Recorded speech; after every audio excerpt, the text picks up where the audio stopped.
చట్టాలను రద్దు చేసి కార్మికులపై జరుగుతున్న దాడులను అరికట్టి 29 కార్మిక చట్టాలను అమలు చేయాలని డిమాండ్ చేస్తూ ఏఐటీయూసీ సిఐటియు ఆధ్వర్యంలో కడప ఆర్డీఓ కార్యాలయం వద్ద బ్లాక్ డే నిరసన కార్యక్రమాన్ని చేపట్టారు. కేంద్ర రాష్ట్ర ప్రభుత్వాలు కార్మికులను కాలరాసే ప్రయత్నం చేస్తున్నారని వారు తీవ్ర స్థాయిలో ఆగ్రహం వ్యక్తం చేశారు. 4 లేబర్ కోడ్ చట్టాలను రద్దు చేసి పాత లేబర్ కోడ్ చట్టాలను వెంటనే అమలు చేయాలన్నారు. కేంద్ర రాష్ట్ర ప్రభుత్వాలు కార్మికుల సంక్షేమాన్ని విస్మరించి కార్మికులు పోరాడి సాధించుకున్న కార్మికుల చట్టాలను ఆదాని అంబానీలకు దాసోహం చేస్తున్నారని వారు ఆరోపించారు. ఇంకా ఈ బ్లాక్ డే నిరసన గురించి మరింత సమాచారాన్ని మా కడప జిల్లా ప్రతినిధి షబ్బీర్ మరిన్ని వివరాలు అందిస్తారు.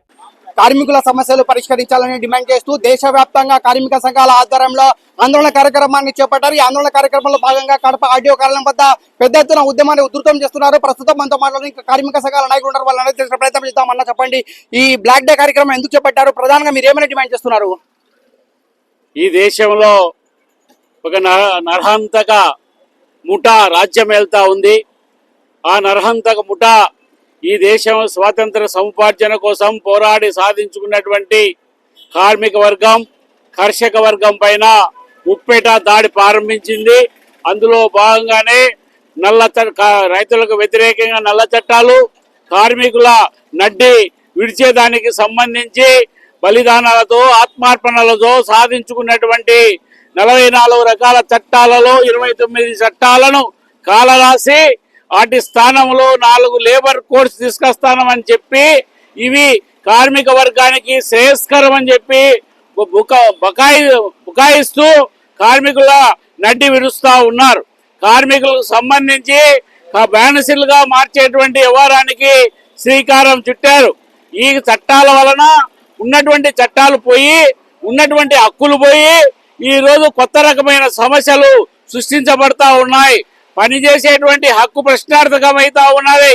అదేవిధంగా 140 సంవత్సరాల కింద ప్రపంచవ్యాప్తంగా పోరాడి సాధించుకున్నటువంటి 8 గంటల పని విధానాన్ని కూడా ఈ రోజు తుంగలో తొక్కి 10 గంటలు 12 గంటల పని విధానానికి శ్రీకారం చుడతా ఉన్నారు. అదేవిధంగా ఈరోజు సమ్మె చేసే హక్కు ప్రశ్నార్థకమైతా ఉన్నది. ఫ్యాక్టరీస్ యాక్ట్ ఈరోజు ప్రశ్నార్థకమైంది. ఇండస్ట్రియల్ రిలేషన్ యాక్ట్ కూడా ప్రశ్నార్థకమైంది. బేరసారాల ఆడేటువంటి హక్కు లేకుండా పోయింది. జీత భత్యాలకు సంబంధించినటువంటి చట్టాలు కలరాస్తా ఉన్నారు, కనుమరుగైతా ఉన్నాయి. కనీస వేతనాలు కనుమరుగైతా ఉన్నాయి. ఈ రోజు ఫిక్స్డ్ టర్మ్ ఎంప్లాయ్మెంట్ పేరుతో ఈ కార్మికుడిని ఈరోజు బానిసలుగా మారుస్తా ఉన్నాయి కార్పొరేట్ శక్తులకు. ఇటువంటి దురహంకార ప్రభుత్వం చేస్తున్నటువంటి కార్మిక వ్యతిరేక విధానాలకు వ్యతిరేకంగా ఏదైతే 4 లేబర్ కోడ్స్ తెచ్చారో ఆ 4 లేబర్ కోడ్స్ ఏప్రిల్ 1వ తేదీ అమలు అవుతాయని చెప్పేసి ప్రకటన చేసినటువంటి ఈ దుర్మార్గ ప్రభుత్వానికి వ్యతిరేకంగా ఈరోజు బ్లాక్ డే కార్యక్రమాన్ని దేశవ్యాప్తంగా ఏఐటీసీ సిఐటియు మిగతా కార్మిక సంఘాలన్నీ చేపట్టడం జరిగింది. ఇదే బ్లాక్ డే నిరసన కార్యక్రమం గురించి మరి కొంతమంది కార్మిక సంఘాల నాయకులు ఉన్నారు. వాళ్ళని కూడా అడిగే ప్రయత్నం చేద్దామన్నా. చెప్పండి, కార్మికులు కర్షకుల పైన కేంద్ర రాష్ట్ర ప్రభుత్వాలు వ్యవహరిస్తున్న తీరును ఎలా చూస్తున్నారు? ముఖ్యంగా కేంద్రంలో ఉన్న ప్రభుత్వం, రాష్ట్రంలో ఉన్న ప్రభుత్వాలు రెండు దొందుగా వ్యవహరిస్తా ఉన్నాయని చెప్పడానికి కడప ఆర్డీఓ ఆఫీస్ వద్ద ఏఐటీసీ సిఐటియు ఇతర కార్మిక సంఘాల ఆధ్వర్యంలో జరుగుతున్నటువంటి నిరసన కార్యక్రమమే నిదర్శనం అని చెప్పి మేము చెప్పదలుచుకున్నాం. ముఖ్యంగా కేంద్రంలో ఉన్న ప్రభుత్వం ప్రజలు అక్కర్లేదు, కార్మికులు అక్కర్లేదు, లేకపోతే సామాన్య ప్రజానికానికి అక్కర్లేదు, ఎవ్వరూ అక్కర్లేదు. వీళ్ళకి కార్పొరేట్ సెక్టార్ అవసరం. లేకపోతే వాళ్ళ నుంచి ఓ కోశాధికారిగా ఉన్నటువంటి ఆదాని లాంటి వాళ్ళు మాత్రమే అవసరం. ఆదాని గారికి సిమెంట్ ఫ్యాక్టరీలన్నీ కట్టబెడతా ఉన్నారు. కార్మికుల ద్వారా ఓట్లు వేయించుకుంటున్నారు. కార్మికులకు వ్యతిరేకంగా వ్యవహరించడం చాలా అన్యాయం, దుర్మార్గంగా మేము కార్మిక సంఘాలుగా చెప్పదలుచుకున్నాం. రెండోది ఏమిటి అంటే కార్మికుల్ని యథేచ్ఛగా అంటే మేము ఏం చెప్తే అది జరుగుతుంది. బెదిరిస్తారు, మాట్లాడితే బెదిరిస్తారు, కేసులు పెడతారు, సిబిఐ అంటారు, ఐటీ అంటారు, అనేక రకాలుగా బెదిరించి కార్మికుల మీద పెత్తనం చేయడానికి ప్రయత్నం చేస్తా ఉన్నారు. దీనికి కార్మిక సంఘాలుగా సిఐటి ఏఐటీస్గా ఈ ప్రభుత్వానికి వ్యతిరేకంగా ఈ ప్రభుత్వాలను గద్దె దింపడమే లక్ష్యంగా కార్మిక వర్గాన్ని ప్రజలను చైతన్యం చేస్తాం.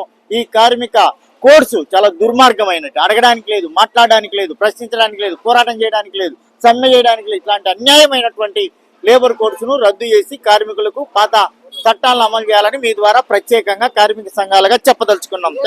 నిరసన కార్యక్రమం గురించి మరి కొంతమంది కార్మిక సంఘాల నాయకులు ఉన్నారు. వాళ్ళని అడిగే ప్రయత్నం చేద్దాం. చెప్పండి, 4 లేబర్ కోడ్లను కేంద్ర రాష్ట్ర ప్రభుత్వాలు రద్దు చేయకపోతే భవిష్యత్ కార్యాచరణ ఎలా ఉండబోతోంది?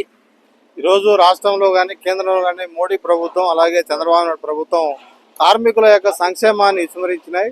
అలాగే ఆదాని అంబానీలకు వాళ్ళకు ఊడిగం చేసేందుకు కార్మికులు పోరాడి సాధించుకున్నటువంటి 29 చట్టాలను ఈరోజు వాళ్ళకు దాసోహం చేసేందుకు ఈ యొక్క చట్టాలను పార్లమెంట్లో కానీ లేదా అసెంబ్లీలో కానీ చట్ట రూపణ చేసి 4 లేబర్ కోడ్ తీసుకురావడం అనేది దుర్మార్గం.